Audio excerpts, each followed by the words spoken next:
everybody, and welcome to today's training. Thank you for being here. My name is Sam Angello, and in today's training, we are going to be talking about how to correctly attach and secure a microphone, a lavalier microphone, to your subject.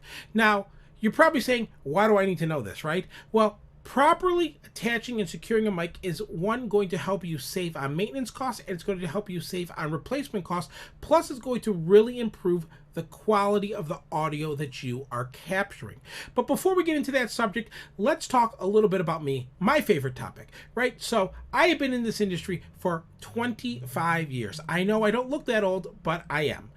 And I have been working in the AV industry, doing everything from broadcast technology, working on live television shows, to theatrical productions, concerts, lectures, you name it, I've pretty much done it.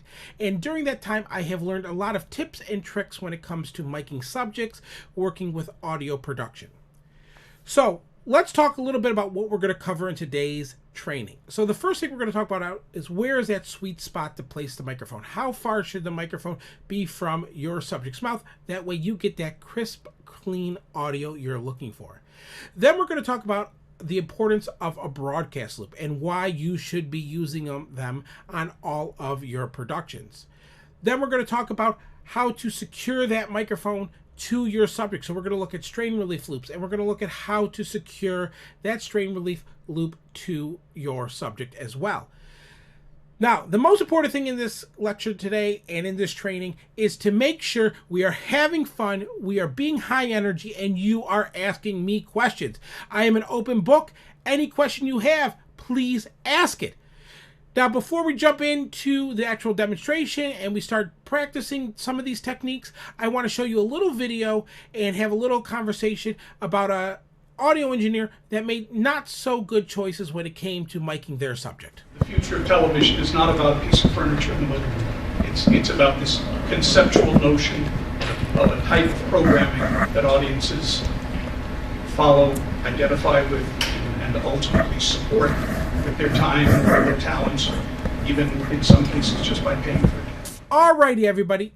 Now let's have a little conversation. I want you to draw from your prior knowledge, from what you know about proper mic placement and how to secure a microphone to a subject. And I want you, in your own words, to tell me what that audio engineer could have done differently to improve the quality of their audio.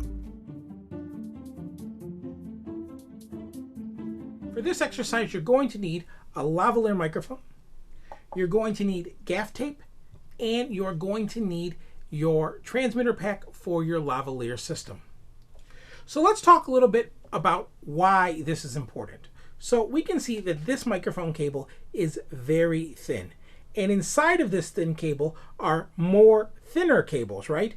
And those thinner cables go up to this mic, which has a diaphragm in it, and they attach with a little dot of solder. So if we put too much tension on this cable, those little solder joints break, and bada boom, bada bing, high repair cost to your company. So by properly attaching the microphone to your subject, you don't just get better audio recording quality, you also help lower and reduce maintenance costs, which everybody loves. So the first thing we need to do before we're ready to mic our subject is get our gaff tape ready. So what we're going to do is pull off about 4 or 5 inches of gaff tape from the roll. And then what we want to do is tear the gaff tape into about 3 equal pieces that are about 1 inch in length each. This will just help save time when you're miking your subject, so everybody's not standing around waiting for you to do your job. All right, so once that's done, now the most important part. You have to introduce yourself to your talent. So you're going to walk up and go, "Hi, my name's Sam Angello. I'm the sound guy today, and I'm here to mic you. This is going to sound a little bit weird, but I need to stick my hand down your shirt." Always ask for permission first before doing that. Okay, once that happens, you're now ready to start miking your subject. So the first thing we need to find out is where is the proper placement for the microphone on your subject. A real and quick, easy way to figure that out is to take your thumb and your pinky and kind of measure like this. It should be about 6 to 8 inches from your subject's mouth, but if you typically measure with your thumb to the bottom of your pinky, right about there is where the microphone should go on your subject. So first thing you want to do, hand them the mic and ask them if they can slide it down their shirt. So have them take the end that connects to the transmitter and put it down their shirt. You can always help them with that if they're okay. And slide the mic cable down their shirt. All right. So now we need to make a broadcast loop. It is very easy to make a broadcast loop. So there's this little alligator clamp on the back of your microphone. All we're going to do is take the mic cable and make a little loop like so through there. So we have a loop like that, right? So it goes inside the alligator clip and right around. The whole idea is we want some slack there. So if the mic cable was to get pulled, it creates as a strain relief point. That way it's not pulling on the actual joint where the microphone is. The other part of the cable should technically run down the back of the clip. So it should come right here on this piece.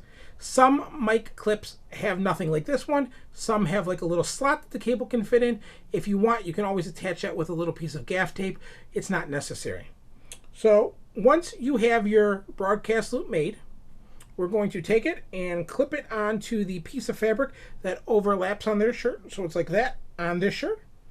And then they can button back up that top button that we just undid. And just like that, we now have a perfect broadcast loop made. Now we need to talk about how to actually secure the microphone to the subject. So that means we need to make a strain relief loop. What we're going to want to do is pull up a little bit of the slack from the bottom, and we're going to kind of loop it over ourselves. This should be about 6 to 8 inches down from the microphone typically. And we're going to, where the two cables overlap, we're going to take a little piece of our gaff tape, and this is important, we want to wrap with the gaff tape sticky part out. So the ideal here is to make this loop have some slack. So if the cable was to get pulled on something, you can see that it pulls the extra cable from here and not from the microphone part where you can create damage. All right, so let's talk about actually securing this strain relief loop. So what we're going to do is, if they're wearing an undershirt, you can stick it to the undershirt. You can stick it to the inside of their shirt. If it's their skin, typically you want to put like a piece of medical tape on their skin first, and then stick the gaff tape to the medical tape. That way you don't create any irritation. So now what I'm going to do is I'm going to take my other two pieces of gaff tape that we made earlier, and I'm going to stick one a little bit above and one a little bit below, and then they can button up their shirt. So the last thing you need to do is actually connect the microphone to the pack. So on this Audio-Technica pack, all you do is kind of push it in and twist, and it locks down. Put the extra cable into their pocket as well, and now they're ready for their big debut. All right, I hope that this demonstration was very informative. If you have any questions, please don't hesitate to ask. Alrighty, it is my favorite time of today's training. It is activity time where I have to do nothing and you all get to do all the work. So for today's activity, of course, we're going to be miking each other, right? So I'm going to put everybody in groups. Once we are in those groups, you are going to practice proper mic placement. So you're going to make sure that that mic is anywhere between 6 to 8 inches from your subject's mouth. Then you're going to make a proper, proper broadcast loop, clip that onto your subject's shirt. Then you're going to make a strain relief loop, secure that strain relief loop to your subject.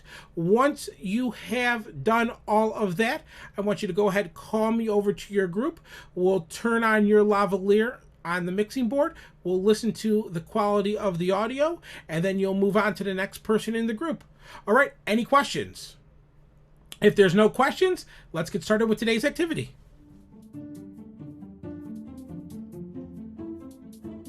Everybody did a terrific job in today's exercise. You should give yourself a big round of applause. And now I really hope that everybody has a basic understanding of why properly securing and attaching a lavalier mic to a subject using the techniques we just practiced is very, very important to adopt and start implementing into your everyday audio production. Now I have some bad news. Now the part of the training that everybody hates. We have to do a knowledge check. So we need to see if you learned anything. I want everybody to head over to Canvas. So get out your laptops, go over to the Canvas section for this training. Go to where it says microphone knowledge check. Click on that. It should take you to the Google form I have up here on the overhead. So the first question, that is the most important question I need you to answer, is what your first name is and what your last name is. If you don't know that, we have big, big problems. So please make sure you put your first name and last name on the knowledge check. That way I know whose test is whose. Once you do that, we have a couple questions that we need to answer. I will go through them with you real fast, and then I will give you a couple minutes to do them on your own. So the first question is, why do we use a broadcast loop? So what is the importance? Why should you be using on your productions a broadcast loop, right? The next question is, what is the proper placement for a lavalier microphone? So how far should that lavalier microphone be from your subject's mouth? The next question is, what is the best way to secure a lavalier microphone to your subject? So what is the best way of attaching that microphone to your subject, right? The next question, can properly securing a lavalier microphone prevent damage and help lower replacement costs? So if you use the techniques that we just learned in today's class, will that help prevent damage and lower maintenance costs to the company that you are working for? And last but not least, what is the importance of using a strain relief loop? So why do we use that strain relief loop? Why is it important to make sure when you are miking a subject, you are using a strain relief loop, right? Once you have answered all those questions, click the submit button. All right, let's take about 5 or 10 minutes and take this quick knowledge check, and then I'll be back with you. So I just want to say it was a pleasure of having all of you in training today. I really enjoyed the training. I hope you did too.